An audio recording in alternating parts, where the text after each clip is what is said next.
मोहतरम सदर कराम और मेरे मकतब साथियों, अस्सलाम वालेकुम। मैं अब्दुल रफीक तीसरी जमात का तालिब इल्म हूँ। मुझे आज जिस मौजू पर लब कुशाई का मौका मिला है वो ये आज़ादी पाकिस्तान। मैं अपनी तकरीर का आगाज इस शेर से करता हूँ।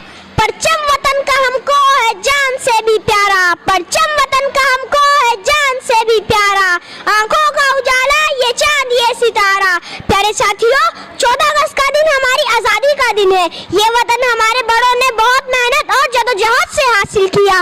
इसके लिए बर्रे सगीर के करोड़ों मुसलमानों ने अपनी जानें कुर्बान की, इज्जत और वकार लूटा, तब कहीं जाकर ये सरजमीं हासिल हुई जिसे आज पाकिस्तान कहा जाता है।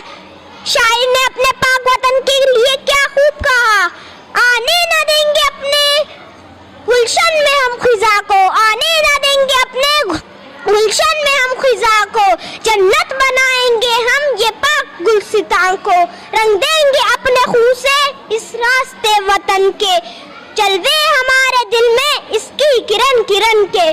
प्यारे साथियों, मैं पाकिस्तान के हर बाशिंदे और खास तौर पे अपने नौजवान तबके को ये बात अच्छी तरह बताना चाहता हूँ कि खिदमत, बर्दाश्त, हिम्मत के सच्चे जज्बे का मुजाहिरा करके आला मिसाल कायम करें। हम मुस्तकिल मिजाजी, सख्त मेहनत और कुर्बानी से जज्बे से पाकिस्तान को एक अजीम मुल्क बनाएंगे। प्यारे साथियों, इंशाअल्लाह पाकिस्तान कायम रहने के लिए बना है और जमीन की कोई भी ताकत ऐसी नहीं है जो पाकिस्तान को तरक्की करने से रोक सके।